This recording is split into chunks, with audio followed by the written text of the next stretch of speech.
Vadodara Bharuch national highway 48ને અડીને આવેલા ઓર ગાલ પાસેથી વહેતી ઢાઢર નદીમાં પાણીનો પ્રવાહ વધતા સાવચેતીના ભાગરૂપે પોર ચોકડીપાર વિસ્તારના અંદાજે 40થી 50 પરિવારોના લગભગ 100 જેટલા લોકોનું તંત્ર દ્વારા સ્થળાંતર કરવામાં આવ્યું હતું.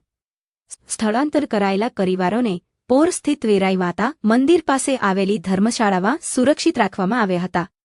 અહીં પોરના સરપંચ, ગ્રામ પંચાયતના સભ્યો તેમજ વડોદરા જિલ્લા પંચાયતના સભ્ય અંકિતા પરમારે અસરગ્રસ્ત પરિવારોને પોતાના હાથે ભોજન પીરસીને માનવતાની અનોખી સેવા આપી હતી. આ સેવાભાવને સ્થાનિકોએ પણ બિરદાવ્યો હતો.